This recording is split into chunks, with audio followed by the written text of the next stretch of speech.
Hello दोस्तों, जेआईवी का ये लीगल हम लोग पढ़ रहे हैं। नंबर 41 है कॉन्ट्रैक्ट ऑफ इंडेमनिटी। और आज जो हम लोग देख रहे हैं वो पार्ट 1 है। ऐसे कई पार्ट में है ये वीडियो, ठीक है। और अगर प्रॉपर कोर्स करना चाहते हैं जेआईवी का वीडियो लेक्चर कोर्स, यहाँ पे मेरा फोन नंबर दिया है, फोन करके जानकारी ले सकते हैं। या इसे डिस्क्रिप्शन बॉक्स में मैंने सब कुछ, वेबसाइट का लिंक, ईमेल आईडी और फोन नंबर दिया है, पूछ सकते हैं। चलिए स्टार्ट करते हैं कोर्स, ठीक है। सबसे पहला पॉइंट है कॉन्ट्रैक्ट ऑफ इंडेमनिटी।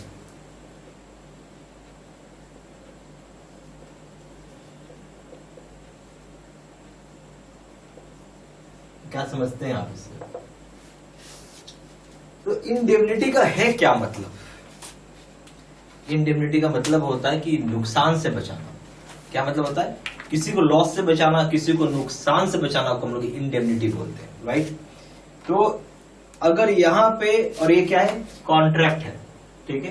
ये एक तरह का कॉन्ट्रैक्ट होता है, यानी कॉन्ट्रैक्ट एक तरह का एग्रीमेंट किया हुआ है, जहां पे एक पार्टी वादा कर रही है दूसरी पार्टी को कि मैं आपको बचाऊंगा। क्या करूंगा? मैं आपको बचाऊंगा।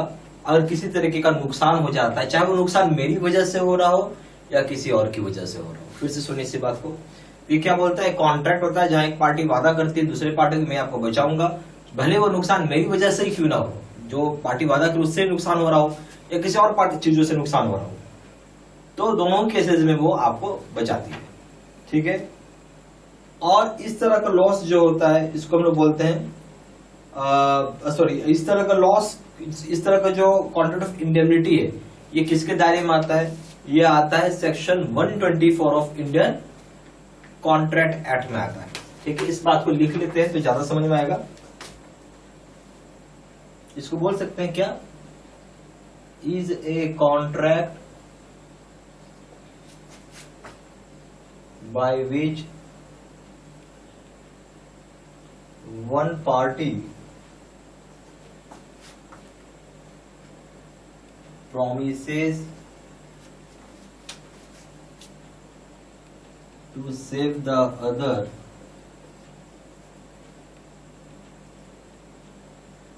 from loss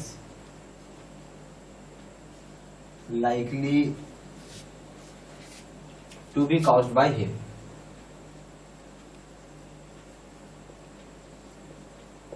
तो क्या ये कॉन्ट्रैक्ट है जहां पे एक पार्टी प्रॉमिस कर रहा है कि सेव करेगा दूसरे को लॉस से, ठीक है।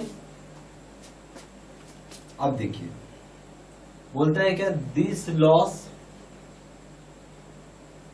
Can be due to the conduct of promiser himself,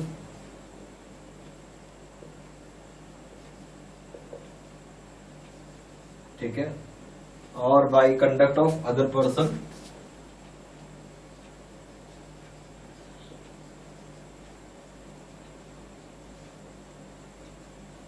तो ये लॉस जो है ड्यू टू किसकी वजह से हो रहा है? कंडक्ट ऑफ प्रोमिजर की वजह से हो रहा है, जो उसकी खुद से हो रहा हो या फिर कंडक्ट ऑफ अदर पर्सन की वजह से हो रहा हो। दोनों ही केसेस में वो लॉस को बियर करता है, याद रखिएगा इस चीज को। इसी में बोल सकते हैं कि जो कॉन्ट्रैक्ट ऑफ इंडेमनिटी है,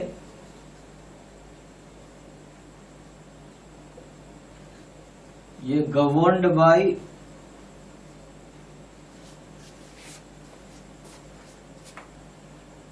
कौन सा सेक्शन है? 124, section 124 of Indian contract act से गवर्न्ड है।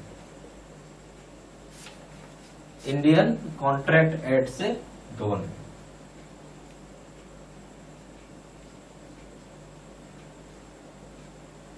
तो ये कॉन्ट्रैक्ट ऑफ इंडेमनिटी किससे गवर्न होता है? सेक्शन 124 इंडियन कॉन्ट्रैक्ट एक्ट से ये गवर्न है, ठीक है। ये कॉन्ट्रैक्ट दो आदमी के बीच में होता है या दो पर्सन से, दो पार्टीज के बीच में होता है। तो बोल सकते हैं कि कॉन्ट्रैक्ट ऑफ इंडेमनिटी जो होता है, यहाँ पे तीसरा पॉइंट बना देते हैं, दो पार्टी बोल लीजिए, चाहे दो पर्सन बोल सकते हैं। तो कॉन्ट्रैक्ट ऑफ इंडेमनिटी जो है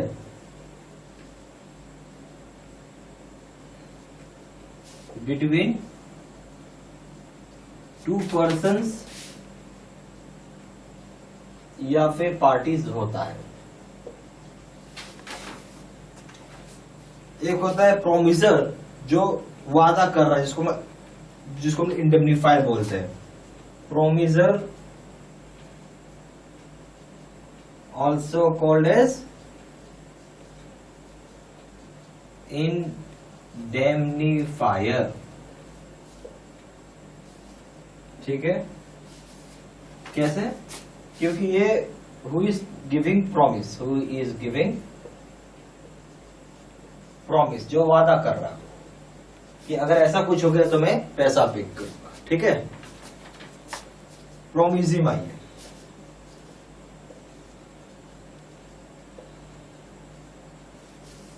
प्रोमिजी को हम लोग बोलते हैं ऑल्सो कॉल्ड, क्या बोलेंगे वो इंडेमनिफायर था, ये इंडेमनिटी इंडेमनिफाइड या इंडेमनिटी होल्डर बोलते हैं। क्या बोलते हैं? इंडेमनिफाइड या इंडेमनिटी होल्डर बोलते हैं।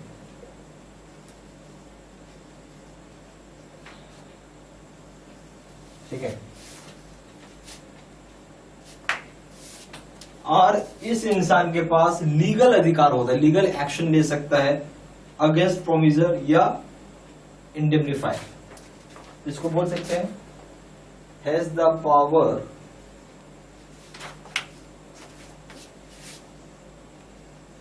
To take legal action against indemnifier या फिर प्रोमिसर बोल सकते हैं। तो इसके पास एक पावर होता है, ठीक है, कि एक्शन भी ले सकता है किसके अगेंस्ट? इंडेमनिफायर और प्रोमिसर के अगेंस्ट। रीजन है कि जो वादा किया है कि भाई आपको बचाएंगे लॉस से, अब पता चला कि आप भाग गए, आप लॉस के समय जो हो गया पार्टी का नुकसान, आप पैसा नहीं भरे, तो कोर्ट में जाके सूट फाइल भी कर सकता है। ठीक है,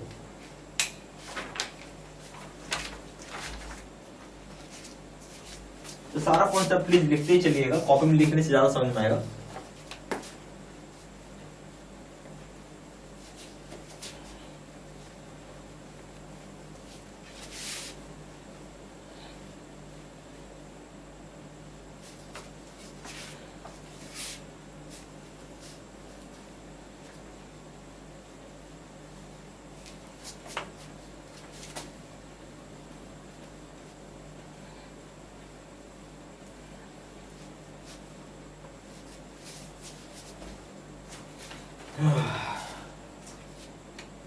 अब यह बोलता है जो प्रोमिजी होता है उसके पास एंटरटेनमेंट है, कोई रिकवर कर सकता है प्रोमिजर से पैसा या इंडेमनिफाइड से पैसा। ठीक है, कैसे रिकवर करेगा वो समझते हैं हम लोग। एक पॉइंट बना लीजिए कि promisee is entitled to recover money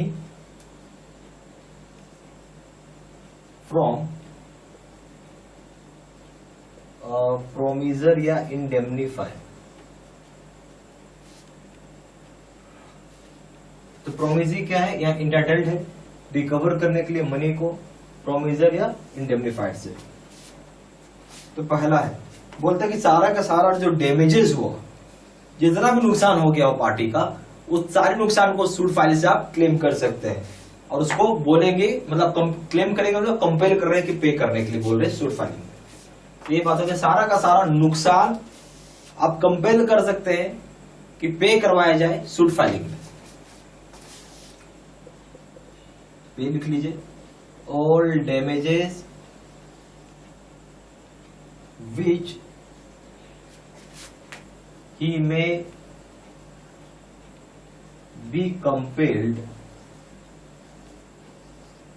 ही का मतलब है प्रोमिसर टू पे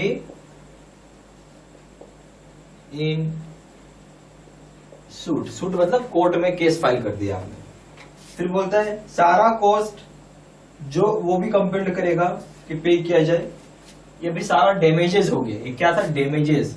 अब कॉस्ट का मतलब क्या होता है? जैसे कि आपका खर्चा हो रहा, आपको वकील रखा है, कुछ रखा होगा ना अपने वकील, उसको पैसा देना पड़ेगा, उसमें जो भी कोर्ट कचहरी का खर्चा होगा वो भी पैसा आप सूट में कंपेल करवा सकते हैं पे करने के लिए। तो एक पॉइंट वो भी लिख लीजिए कि all cost which he may be compelled to pay in suit।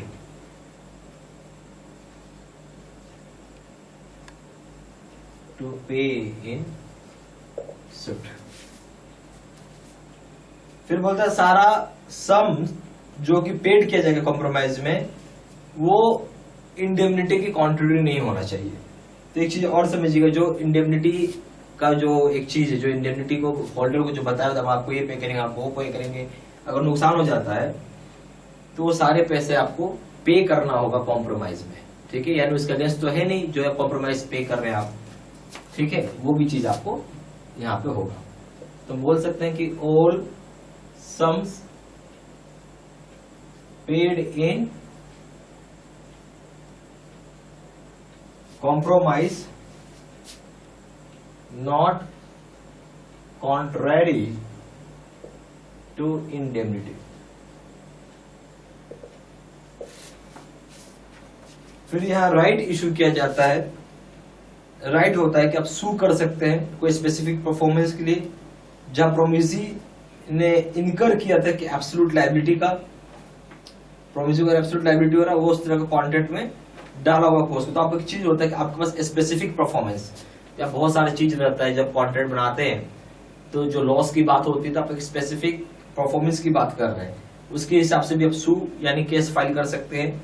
ठीक है, जहां पे प्रोमिसी को जो लॉस हुआ है उस चीज को भी कवर किया जाएगा इस कॉन्ट्रैक्ट के हिसाब से। तो बोल सकते हैं right to sue for specific performance. ठीक है, जहां पे if promisee has incurred absolute liability,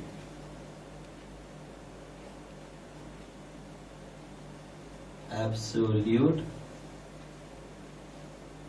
liability and the contract cover such costs। ये सारी बातें हो गई। ये सारी पॉइंट्स आप प्लीज कॉपी में लिखते चलिएगा, तभी ज्यादा समझ में आएगा। ठीक है, बेस्ट तैयारी है कॉपी में नोट। यहाँ पे हमारे पास जेआईबी के दो तरह के कोर्सेज हैं। एक ही पीपीटी यानी कंप्यूटर स्क्रीन रिकॉर्ड होता है, जो कंप्यूटर स्क्रीन होती है उसको रिकॉर्ड करके आपको वीडियो बना के दिया जाता है, और दूसरा होता है face to face video course. जो अभी अपने वीडियो देखा है उसका नाम है face to face video course. ये सबसे बेस्ट कोर्स है, और ये अगर आप ये कोर्स करते हो तो मान के चलिए कि आप फर्स्ट टाइम में ही पास करेंगे। सिंपल बोलूँगा, फर्स्ट टाइम में आप पास कर जाएंगे। हर आदमी को एक ही चीज़ चाहिए कि भाई फर्स्ट टाइम में ही पास करे, बार बार एग्जाम कोई देने का इच्छा नहीं रखता है। ठीक है, तो ये सबसे बेस्ट कोर्स मैंने आपको पहले बोला। मैं यही बोलूँगा यही कोर्स आप करें, सबसे रिकमेंड करूँगा ये कोर्स करने के लिए। सबसे ज़्यादा सेलिंग, पावरफुल और बेस्ट कोर्स तो खैर है, क्योंकि अगर पास करें फर्स्ट टाइम तो इससे बढ़िया क्या होगा। दोनों कोर्स में कंपेयर करें, दोनों जगह वीडियो लेक्चर कोर्स है, दोनों जगह केस स्टडी की वीडियो है। यहाँ पे 6000 से क्वेश्चन बैंक है, 13500 क्वेश्चन बैंक है। यहाँ पे 30 मॉक टेस्ट है, और दोनों जगह रिविजन नोट्स है। वैलिडिटी की बात करें, वैलिडिटी जो है लाइफ लॉन्ग है, जब तक पेपर क्लियर नहीं होगा तब तक कोर्स कर सकते हैं।